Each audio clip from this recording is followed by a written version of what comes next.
dari Profesor Mahfud Menko Polhukam. Terima kasih Bang Karni. Saya ingin memberi pembanding dulu tentang hasil survei tentang tingkat kepuasan masyarakat tadi yang rata-rata di bawah 50%. Itu saya kira wajar ya situasinya seperti ini. Tetapi hasil survei tingkat kepuasan masyarakat itu beda dengan kepercayaan masyarakat.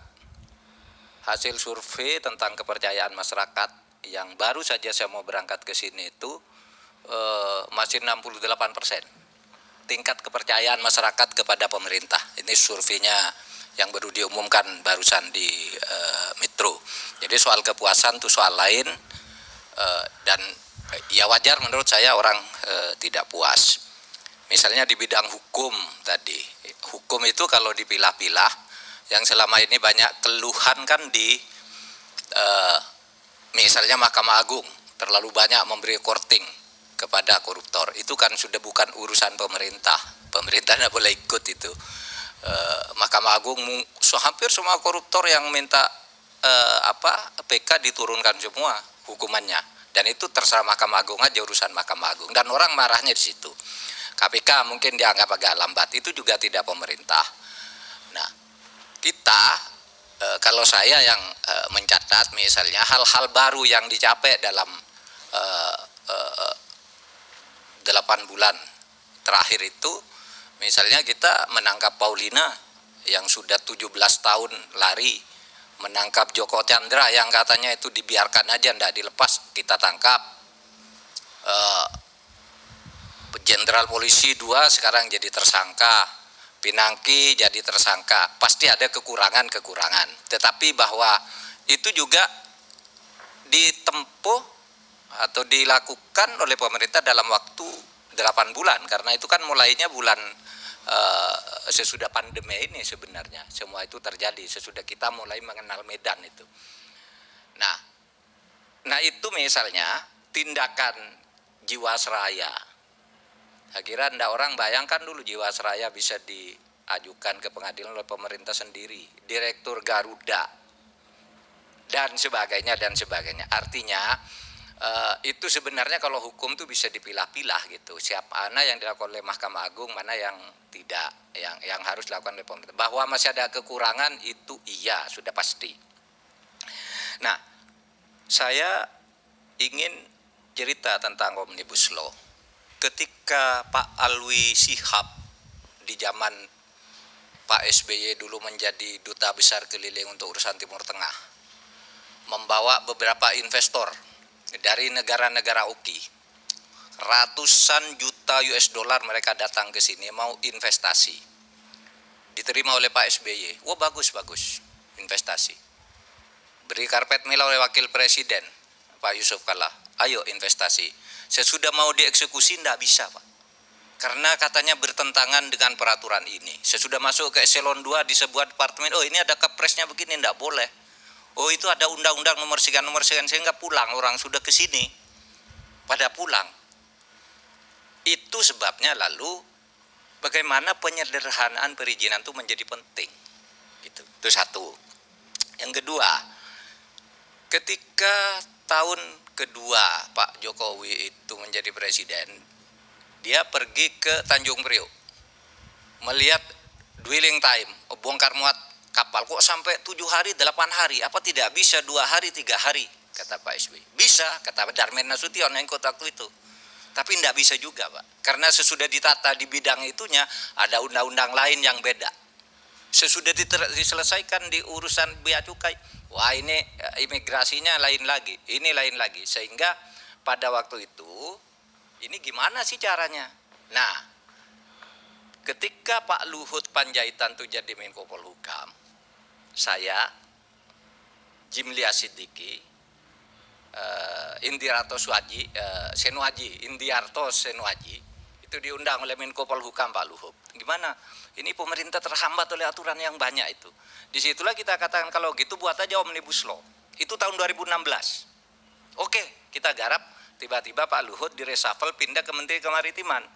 Macet itu. Gitu. Saya hanya ingin mengatakan bahwa pada saat itu memang pikiran Pak Jokowi itu bagaimana menyederhanakan aturannya agar tidak tumpang tindih.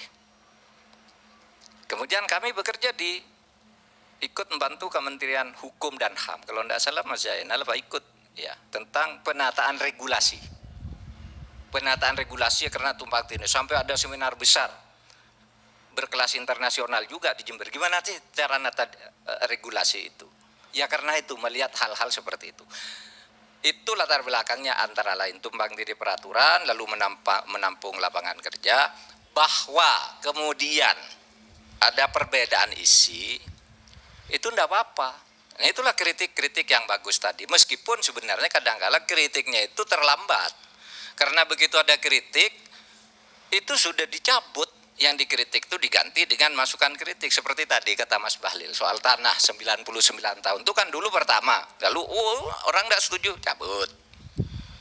Cetak lagi bukunya berubah. Tebelnya berubah lagi. Makanya itu bukan beda versi. Karena diubah.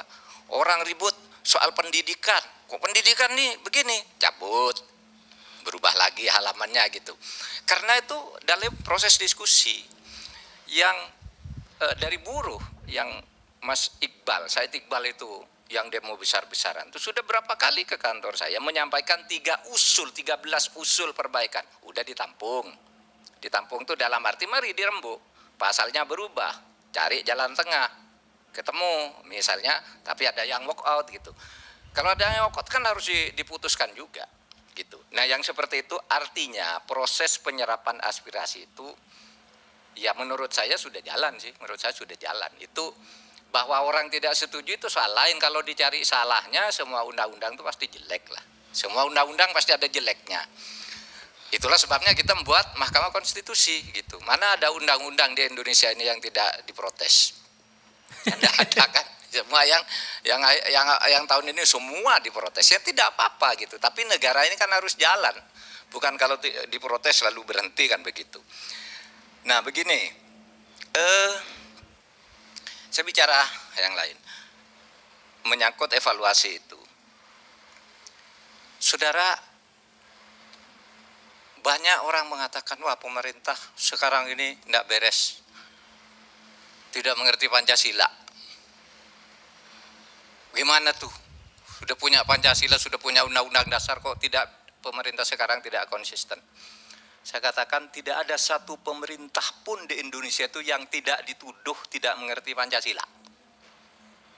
Bung Karno itu jatuh karena dituduh tidak mengerti Pancasila, padahal beliau yang ngerti Pancasila. Iya kan? Katanya Bung Karno tuh, wah itu komunis.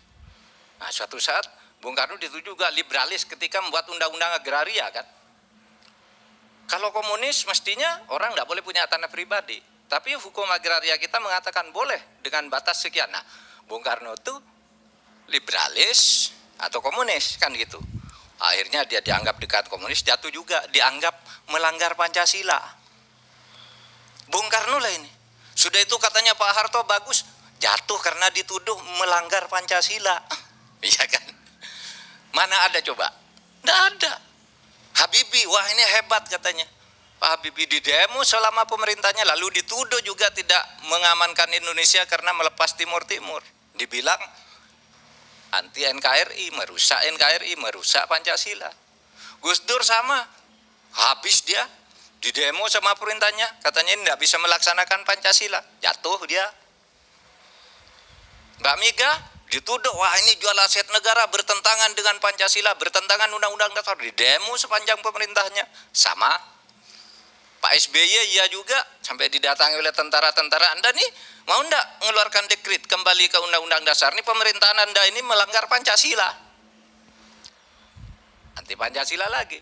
Jadi sama sekarang juga dituduh begitu. Besok kalau Pak Gatot jadi presiden pasti sama akan ada mengatakan Anda enggak ngerti Pancasila. Kalau Rizal Ramli atau saya atau Pak Muldoko, Pak Karni jadi presiden pasti akan ada orang mengatakan anti Pancasila. Tidak ngerti Pancasila. Kenapa? Tafsir yang final dari Pancasila itu memang belum ada. Tidak ada yang ngerti. Bahkan yang dikatakan ekonomi koperasi sampai Bung Hatta wafat tahun 45 tidak ada konsepnya. Ditanyakan ke Bung Hatta, kayak apa sih koperasi? Bukan kayak gitu, lalu kayak apa? Setiap orang memberi tafsir sendiri, merasa inilah Pancasila. Nah, apakah ini jelek? Tidak. Yang penting Pancasila itu sebagai ideologi, ideal gitu ya. Ideal itu ya. Oleh sebab itu ya sudah, kalau saya sih menafsirkannya Pancasila itu tafsirnya yang final tidak ada. Pancasila itu konsep prismatik.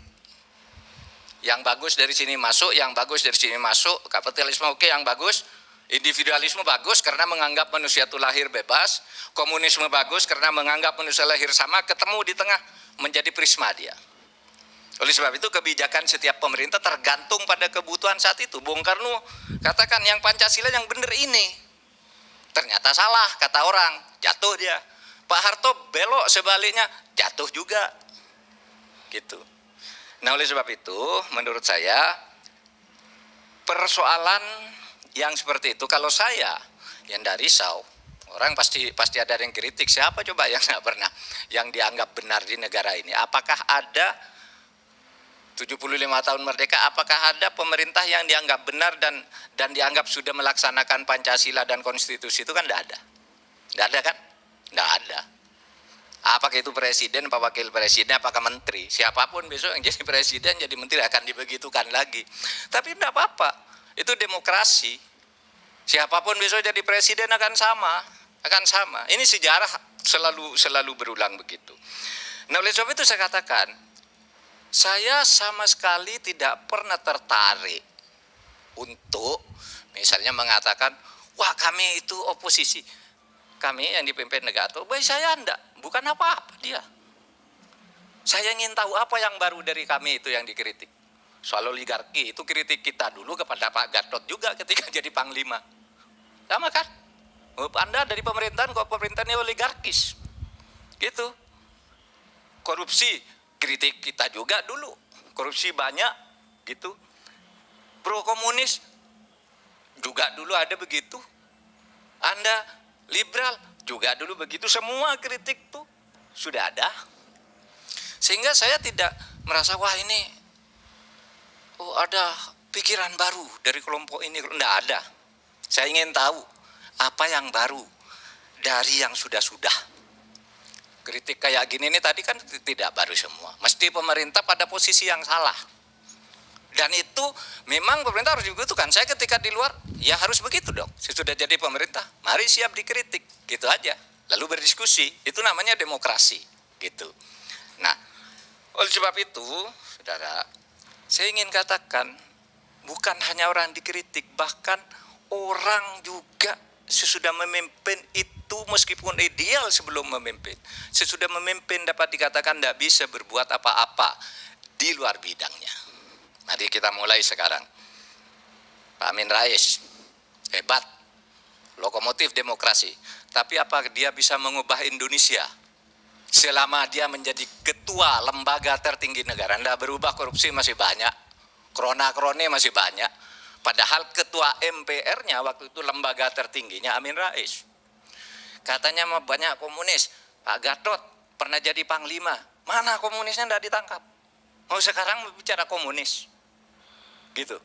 Karena bukan Pak Gatot tidak mau. Dia tidak berwenang di bidang itu. Pada saat itu. Gitu. Sama sekarang. Loh, Pak Anda kok diem aja? Kok orang dibebaskan dari korupsi? Loh kan bukan bidang kita. Itu ada yang ngurus orang lain. Pak kok DPR buat undang-undang gitu partai-partai? Loh itu kan urusan di sana. Kita tidak boleh intervensi. Nah itulah konsekuensi dari demokrasi. Kalau mau beres, tidak ada yang begitu-gitu. Kembalikan pemerintah jadi otoriter lagi. Yaudah, ambil kau. Lakukan apapun yang mau kau lakukan, kita ikut. Nah, itu bukan demokrasi. Jadi kalau sekarang itu banyak kritik, sama aja dulu kita Pak Din Samsudin. Dia pernah berkuasa menjadi dirjen.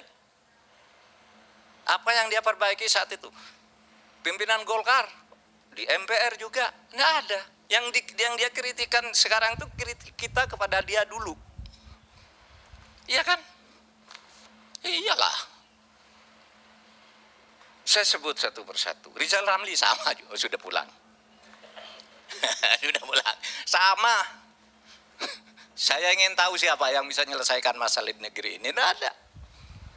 Oleh itu sebabnya katanya tidak ada yang berdaya kecuali kita punya kesadaran kolektif membangun demokrasi.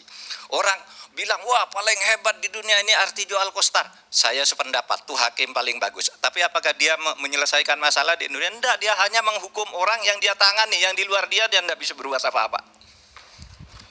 Karena demokrasi itu menghendaki distribusi kekuasaan di mana kita tidak boleh mencampuri.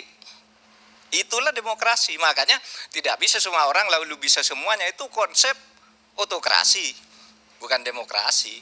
Kalau mengharap itu baik semua. Nah, saudara,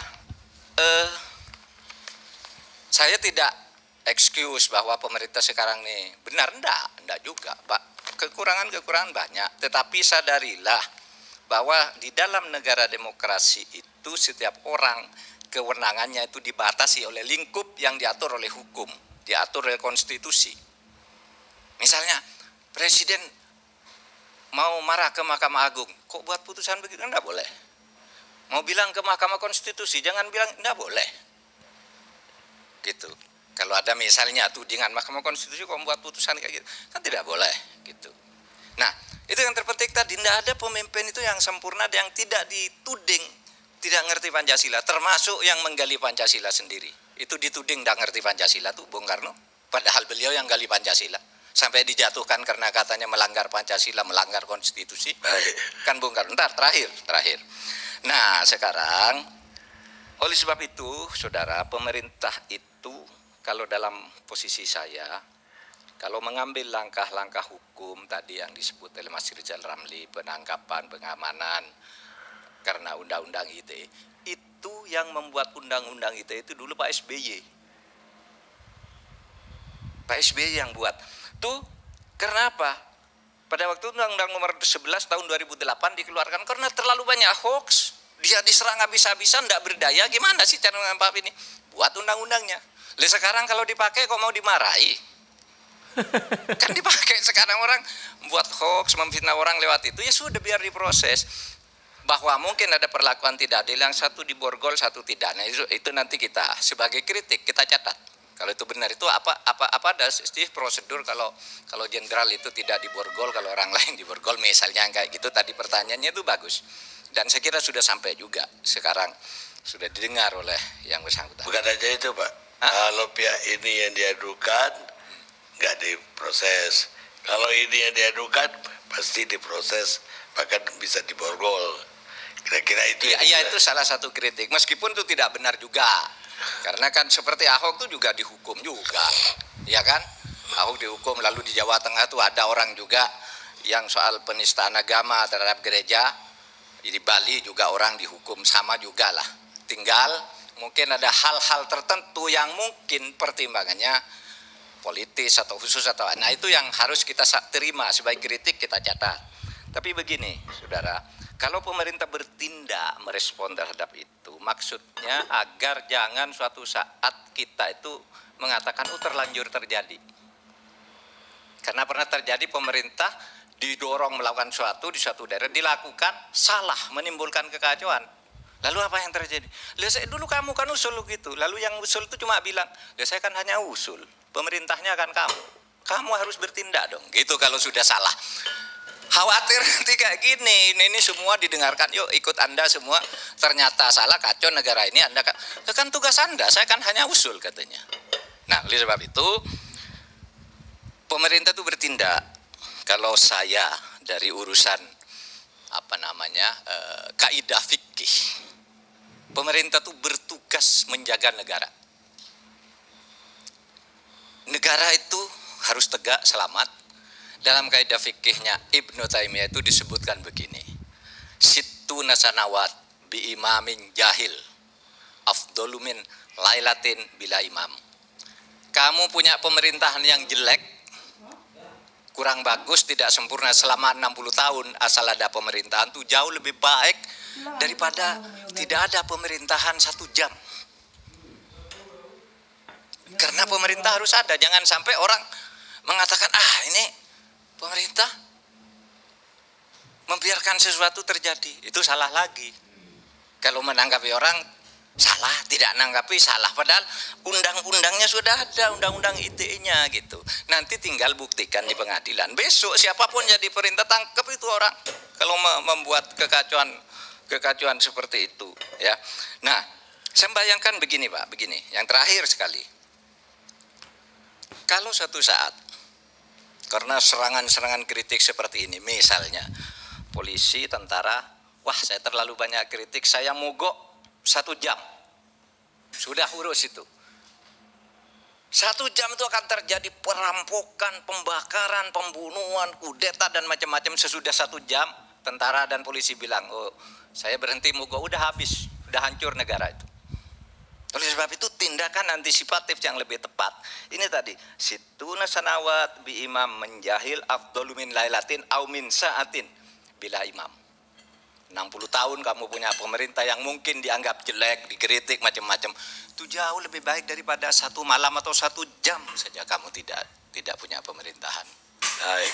Assalamualaikum warahmatullahi wabarakatuh. Waalaikumsalam.